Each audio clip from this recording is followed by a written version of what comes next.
नमस्कार विद्यार्थी मित्र हो. शिक्षण प्रसारक मंडळ वनी द्वारा संचालित लोकमान्य टिळक कनिष्ठ महाविद्यालय वनी व शिक्षण प्रसारक मंडळ कनिष्ठ महाविद्यालय वनी यांच्या संयुक्त विद्यमाने आयोजित ऑनलाईन वर्गात मी आनंद श्रीपाद नारलावार आपले पुनश्च स्वागत करीत आहोत. यापूर्वीच्या तासिकेत आपण जागतिकीकरण म्हणजे काय या विषयाचा अभ्यास आपण केलेला आहे. त्यानंतर त्या तासिकेमध्ये आपण जागतिकीकरणाचे कोणकोणते घटक आहेत, त्यामध्ये आर्थिक घटक, राजकीय घटक, सामाजिक घटक, तंत्रज्ञान, विचार प्रणाली या विषयाचा आपण या प्रकरणामध्ये अभ्यास करणार आहोत. त्यातला आपण पहिला जो घटक पाहिला तो घटक पहिला घेतला होता आपण आर्थिक घटक आणि त्या आर्थिक घटका अंतर्गत येणाऱ्या 3 घटकांची माहिती आपण या प्रकरणामध्ये पाहणार आहोत. त्यामध्ये आपण पहिला घटक घेतला होता भांडवली गुंतवणुकीचा मुक्त संचार. त्यामध्ये आपण पाहिलं की भारताची परदेशात होणारी गुंतवणूक, परदेशातील म्हणजे इतर देशांची भारतात होणारी गुंतवणूक याचा अभ्यास आपण भांडवलाचा मुक्त संचार या विषयाअंतर्गत केलेला आहे. त्यामध्ये आपण भारतातील कोणत्या कंपन्या विदेशात काम करत आहेत आणि विदेशातील कोणत्या कंपन्या आपल्या भारतात काम करत आहेत या बाबींवर मी प्रकाश टाकलेला आहे. आता आर्थिक घटकातील जो दुसरा महत्त्वाचा घटक आहे की व्यापाराचा अर्थ बदलला.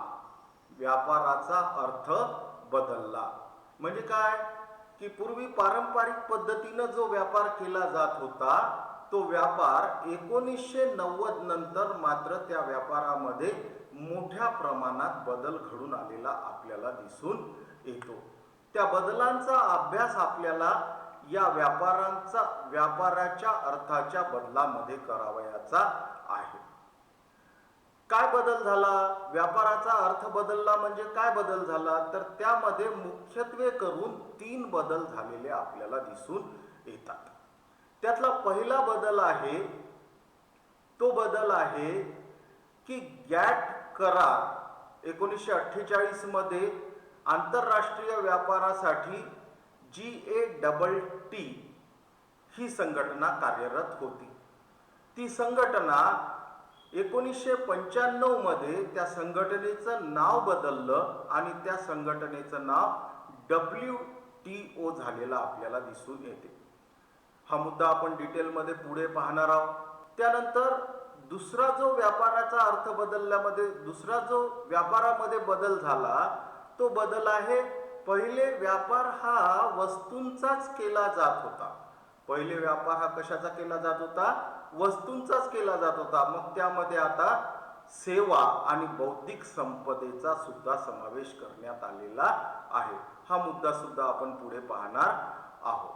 त्यानंतर तिसरा व्यापारामध्ये जो तिसरा बदल झाला तो बदल कार्गो कंटेनर द्वारे माल वाहतूक करायला सुरुवात झालेली आहे. आता हे कार्गो कंटेनर काय आहे हे आपण पुढे पाहणार आहोत.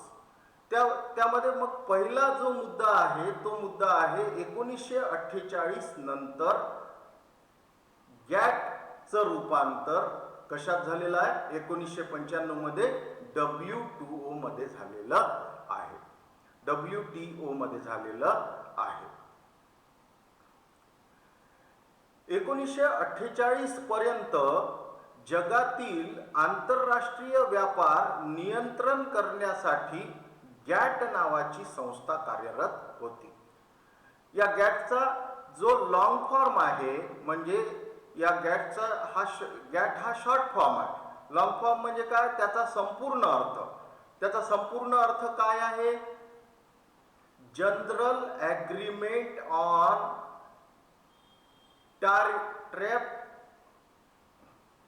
tariffs and trade. General agreement on tariffs and trade म्हणजे काय की आयात निर्यात धोरण ठरविण्याचं काम, व्यापाराचं धोरण ठरविण्याचं काम 1948 पासून 1995 पर्यंत कोणती संस्था करत होती? गॅट ही संस्था करत होती. कोणाच्या नियंत्रणात? संयुक्त राष्ट्र संघाच्या नियंत्रणात. संयुक्त राष्ट्र संघाच्या नियंत्रणात काम करणारी ही जी संस्था आहे, ती संस्था 1995 मध्ये तिचं नाव बदललं आणि तिचं नाव WTO झालं. म्हणजे काय? World trade organisation. WTO म्हणजे काय? World trade organisation. आणि मग या WTO ने 1990 नंतर आंतरराष्ट्रीय व्यापार म्हणजे एका देशाचे दुसऱ्या देशासोबत होणाऱ्या व्यापारावर नियंत्रण ठेवण्याचं काम या WTO मार्फत करण्यात आलेलं आपल्याला दिसून येतं. WTOचा मुख्य उद्देश काय आहे? तर ही जगातील एकमेव संघटना आहे की जी एकमेकांच्या देशांमध्ये व्यापारासाठी प्रोत्साहन देत असलेली आपल्याला दिसून येते. म्हणजे काय? व्यापाराचा मुक्त संचार करण्याचं काम या WTO मार्फत केल्या जाते. त्याबरोबरच दोन देशादरम्यानचे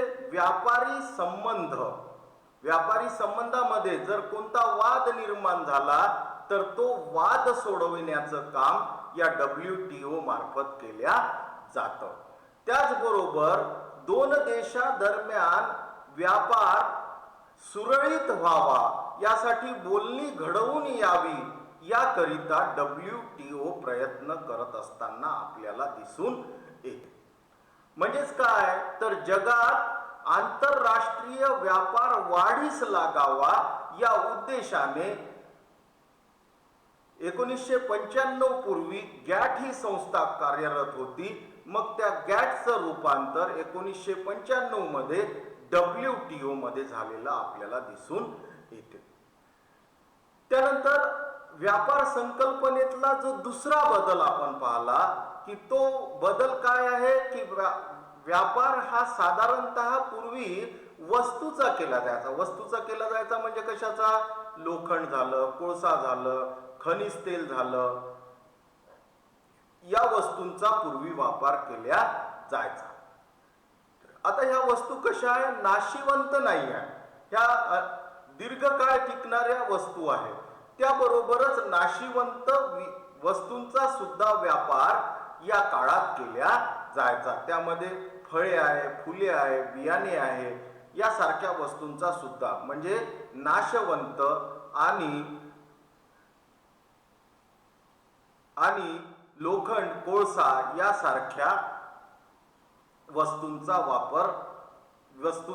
व्यापार यापूर्वी केला जात होता. परंतु 1990 नंतरच्या दशकामध्ये व्यापार या संकल्पनेचा अर्थ अधिक व्यापक झाला आणि व्यापारामध्ये सेवा क्षेत्राची भर पडलेली आपल्याला दिसून येते. सेवा क्षेत्र म्हणजे कोणते क्षेत्र? बँक, विमा यासारख्या क्षेत्रामध्ये सुद्धा व्यापाराला सुरुवात झालेली आपल्याला दिसून येते. इतकंच नव्हे तर बौद्धिक संपदेचा सुद्धा व्यापार यामध्ये केला जाऊ लागला. त्यामध्ये कॉपीराइट्स, ट्रेडमार्क, पेटेंट यासारख्या गोष्टीचा समावेश होत असलेला आपल्याला दिसून येतो. ट्रेडमार्क म्हणजे काय? ट्रेडमार्क म्हणजे जसे भारतात प्रसिद्ध ट्रेडमार्क आहे. कोणते ट्रेडमार्क प्रसिद्ध आहे भारतात? अमूल आहे, वाडीलाल आहे, त्यानंतर मॅकडोनाल्ड आहे, गुगल आहे. हे जे ट्रेडमार्क आहे हे ट्रेडमार्कचा व्यापार सुद्धा कशात करण्यात आलेला आहे? 1990 नंतर करण्यात आलेला आहे. म्हणजे काय? ब्रँड विकल्या जाताना आपल्याला दिसून येतात. त्यानंतर तिसरा बदल जो झाला तो बदल व्यापारामध्ये अजून एक मोठा बदल झाला आणि तो महत्वाचा बदल आहे. कंटेनर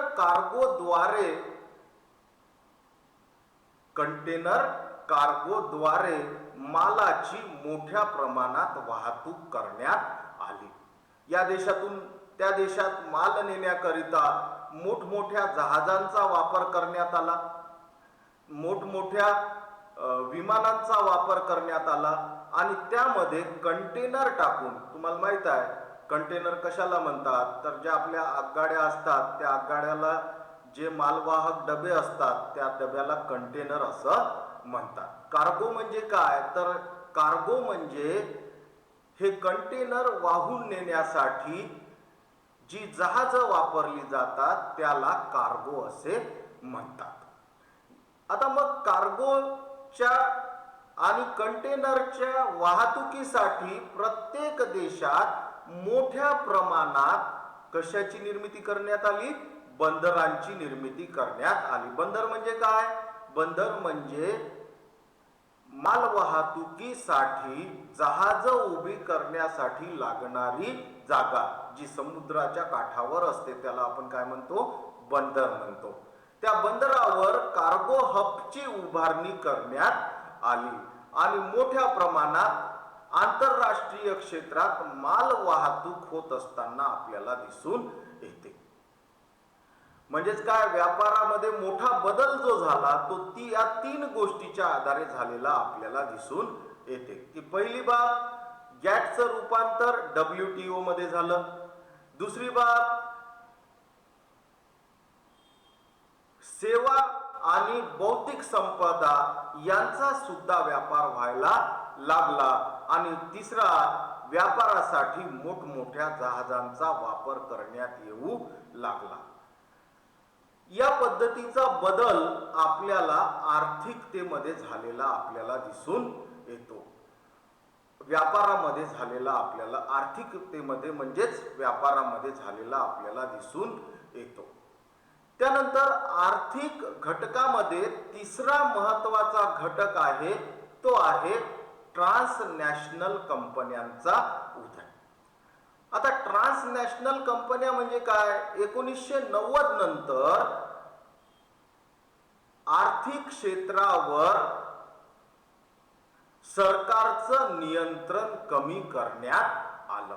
म्हणजेच काय, 1990 पर्यंत कुणाचं नियंत्रण होतं, आर्थिक क्षेत्रावर सरकारचं नियंत्रण होतं. म्हणजे मोठमोठ्या कंपन्या ह्या कुणाच्या मालकीच्या असायच्या, सरकारच्या मालकीच्या असायच्या. 1990 नंतर मात्र खाजगी उद्योगधंद्यांना मोठ्या प्रमाणात संधी उपलब्ध करून देण्यात आली आणि याचा परिणाम काय झाला, तर ट्रान्सनॅशनल कंपन्यांचा उदय झाला. त्यामुळे या ट्रान्सनॅशनल कंपन्यांमुळे खाजगी उद्योगधंदे वाढत असताना आपल्याला दिसून येतात. इतकंच नव्हे तर मोठ्या प्रमाणात खाजगी कंपन्या उभ्या राहत असताना आपल्याला दिसून येतात. आणि त्यामुळे 1990 नंतर ट्रान्सनॅशनल कंपन्यांचा उदय झालेला आपल्याला दिसून येतो. आता या ठिकाणी ट्रान्सनॅशनल कंपन्या म्हणजे काय हे आपल्याला पहिले पाहावं लागेल. ट्रान्सनॅशनल कंपन्या म्हणजे काय, की ज्या कंपन्यांचं कार्यालय मुख्य कार्यालय एकाच देशात न राहता त्या कंपन्यांचं कार्यालय अनेक देशात असते, त्या कंपन्यांना कोणती कंपनी म्हणतात, ट्रान्सनॅशनल कंपन्या असं म्हणतात. म्हणजे काय, की एखादी कंपनी आहे तिचं कार्यालय केवळ भारतातच नाही तर तिचं कार्यालय अनेक देशामध्ये असलेलं आपल्याला दिसून येते. त्या कंपन्या कोणत्या आहेत ते आपण पुढे पाहणार आहोत. आता या ट्रान्सनॅशनल कंपन्यामुळे काय झालं, की एकाच कंपन्यांचं कार्यालय अनेक देशामध्ये उभारल्या गेलेलं आपल्याला दिसून येते. आणि त्यामुळे या ट्रान्सनॅशनल कंपन्यामुळे जगात जे परिणाम घडून आले, सर्वसामान्य माणसावर जे परिणाम घडून आले ते परिणाम काय घडून आले त्याची माहिती सुद्धा आपल्याला या प्रकरणामध्ये दिलेल्या आहे. ट्रान्सनॅशनल कंपन्यामुळे त्या कंपन्यांमध्ये काम करणारे जे कामगार होते ते कुशल कामगार आणि अकुशल कामगार किंवा त्याला अर्धकुशल कामगार असे म्हणतात. तर कुशल कामगार आणि अर्धकुशल कामगार एका देशातून दुसऱ्या देशात स्थलांतरित होताना आपल्याला दिसून येतात. म्हणजे भारताचे कामगार अमेरिकेत जाताना दिसून येतात, तर अमेरिकेचे कामगार भारतात येताना सुद्धा आपल्याला दिसून येतात. त्यामुळे काय झालं, ट्रान्सनॅशनल कंपन्या एकाच देशात त्यांचा कारभार नसल्यामुळे अनेक देशांमध्ये कामगारांची स्थलांतर होताना आपल्याला दिसून येते. आणि केवळ स्थलांतर होताना दिसून येत नाही, तर या कंपन्यांचा व्याप वाढल्यामुळे कामगाराच्या म्हणजेच रोजगाराच्या मोठ्या संधी उपलब्ध झालेल्या आपल्याला दिसून येतात. मालवाहतूक, प्रवासी वाहतूक, खानपान, सेवा क्षेत्र इत्यादी सर्व क्षेत्रामध्ये या कामगारांच्या स्थलांतरामुळे वाढ झालेली आपल्याला दिसून येते. ट्रान्सनॅशनल कंपन्यांचा दुसरा जो परिणाम झाला, तो दुसरा परिणाम झाला की या कंपन्यांमुळे लहान उद्योगधंदे किंवा लहान दुकानदार त्यांच्या स्पर्धेमध्ये टिकू शकले नाही आणि त्यामुळे लहान व्यापार हा कमी होताना आपल्याला दिसून येतो. आणि जर या कंपन्यासोबत जर लहान व्यापाऱ्यांना स्पर्धा करायची असेल, तर त्या कंपन्या ज्या सोयी देतात, त्या सुविधा देतात, त्या सोयी सुविधा लहान दुकानदारांनी सुद्धा उभ्या केल्या पाहिजे. आणि तो प्रयत्न आज आपल्या भारतात होताना आपल्याला दिसून येतो. मोठमोठ्या मॉलमध्ये भाजीपाला विकला जातो, मोठमोठ्या दुकानांमध्ये सुद्धा भाजीपाला असताना आपल्याला दिसून येतो. जे दुकानदार येणाऱ्या बदलाबरोबर आपल्या व्यवसायामध्ये बदल घडवून आणतील, ते दुकानदार या स्पर्धेत टिकतील आणि जे दुकानदार हे बदल घडवून आणणार नाही, ते या स्पर्धेत टिकू शकणार नाही. आणि त्यामुळे आपल्या पारंपरिक व्यवसायाबरोबरच आज आपल्या पारंपरिक व्यवसायाला आधुनिकतेची जोड देणे गरजेचे आहे. ट्रान्सनॅशनल कंपन्यांचा तिसरा परिणाम झाला तो शेतीच्या संदर्भात झालेला आपल्याला दिसून येते. शेतीच्या संदर्भात काय बदल झाला, तर शेतकऱ्यांना आपला माल डायरेक्ट मोठ्या कंपन्यांना विकता येऊ लागला. भारतातील समुद्र मार्गामुळे भारतातील शेतीचे उत्पादने या देशातून त्या देशात जात असताना आपल्याला दिसून येतात. शेतकऱ्याद्वारे उत्पादन करण्यात येणारे तांदूळ, मसाले, ताजी फळे, भाज्या, साखर, कॉफी, भुईमूग, काजू इत्यादी सर्व शेतमालांना जगात मोठ्या प्रमाणात मागणी वाढलेली आपल्याला दिसून येते. अशा प्रकारचे परिणाम या ट्रान्सनॅशनल कंपन्यांमुळे निर्माण झालेले आपल्याला दिसून येतात. आता हे ट्रान्सनॅशनल कंपनी म्हणजे काय, मी हे तुम्हाला सांगितलं. त्याबरोबरच तुम्हाला कंपन्याचे काही प्रकार आहेत, ते प्रकार आपल्याला माहित असले पाहिजे. पहिला प्रकार आहे त्यातला बहुराष्ट्रीय कंपन्या. बहुराष्ट्रीय कंपन्या म्हणजे काय, तर त्या कंपनीचं मुख्य कार्यालय एकाच देशात असते. कंपनीचं मुख्य कार्यालय एकाच देशात असते आणि ती कंपनी अनेक देशात काम करत असते. त्या कंपनीला कोणती कंपनी म्हणतात, बहुराष्ट्रीय कंपनी असे म्हणतात. भारतात कोणकोणत्या बहुराष्ट्रीय कंपन्या आहेत की त्यांचं कार्यालय भारतात आहे, परंतु भारताबरोबरच ते इतर देशात सुद्धा काय करतात, व्यापार करतात. त्यातल्या भारतातल्या ज्या नावाजलेल्या कंपन्या आहेत त्यामध्ये बजाज आहे, डाबर आहे, ONGC आहे. ONGCचा काल मी तुम्हाला लॉंग फॉर्म सांगितलेला आहे, oil and natural gas corporation. Aditya Birla group आहे, अमूल आहे, गोदरेज आहे, विप्रो आहे. ह्या भारतातील नामांकित कंपन्या, त्यांचं मुख्य कार्यालय भारतात आहे, परंतु व्यापार मात्र त्यांचा सर्व देशात विखुरलेला आपल्याला दिसून येतो. त्यानंतर कंपन्याचा जो दुसरा प्रकार आहे तो मी यापूर्वी तुम्हाला सांगितला, परंतु पुन्हा एकदा रिपीट करतो. ट्रान्सनॅशनल कॉर्पोरेशन म्हणजेच काय? ट्रान्सनॅशनल कंपन्या. त्या कंपन्या कोणत्या कंपन्या आहे की त्या देशाचं, त्या कंपनीचं कार्यालय एकाच देशात न राहता ती कंपनीचं कार्यालय अनेक देशात असते. म्हणजे या कंपन्या कोणत्याही एका देशाला बांधील नाहीत. ते भारतात सवलती मिळाल्या तर भारतात आपलं कार्यालय उभं करू शकतात. त्यांना इंग्लंडमध्ये सवलती मिळाल्या तर इंग्लंडमध्ये आपलं कार्यालय उभं करू शकतात. त्यांना अमेरिकेत सवलती जास्त मिळाल्या तर ते अमेरिकेमध्ये सुद्धा आपलं कार्यालय उभं करू शकतात. याचाच अर्थ काय आहे की त्या कंपन्यांचं कार्यालय हे अनेक देशात असलेलं आपल्याला दिसून येते. त्यातल्या कोणत्या कंपन्या आहेत तर नेस्ले आहे, Bayer, Unilever, Siemens, general electrical इत्यादी कंपन्या ह्या ट्रायनॅशनल कंपन्या आहे. म्हणजेच काय? या कंपन्यांचं कार्यालय हे एका देशात नसून अनेक देशांमध्ये या कंपन्यांचं मुख्य कार्यालय असलेलं आपल्याला दिसून येते. त्यानंतर सेवा क्षेत्र, त्यामध्ये मी तुम्हाला सांगितलं पहिलेच की सेवा क्षेत्रामध्ये पहिले खाणकाम, मासेमारी इत्यादी क्षेत्राचा समावेश होत होता. आता या क्षेत्रामध्ये बँका, त्यानंतर बौद्धिक संपदा या क्षेत्राचा सुद्धा समावेश करण्यात आलेला आहे. अशा प्रकारे आपण जो दुसरा मुद्दा पाहिला तो दुसरा मुद्दा आहे आर्थिक म्हणजे व्यापारामध्ये झालेला बदल. आणि व्यापारामध्ये जो बदल झाला, दुसरा मुद्दा आपण पाहिला व्यापारामध्ये झालेला बदल, आणि तिसरा मुद्दा आपण पाहिला ट्रान्सनॅशनल कंपन्यांचा झालेला उदय.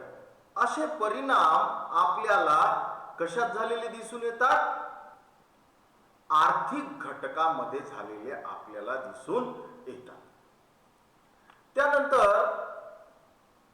या प्रकरणावरचा स्वाध्याय आहे, तो स्वाध्याय तुम्ही लिहून घ्या. गॅटचा पूर्ण अर्थ सांगा.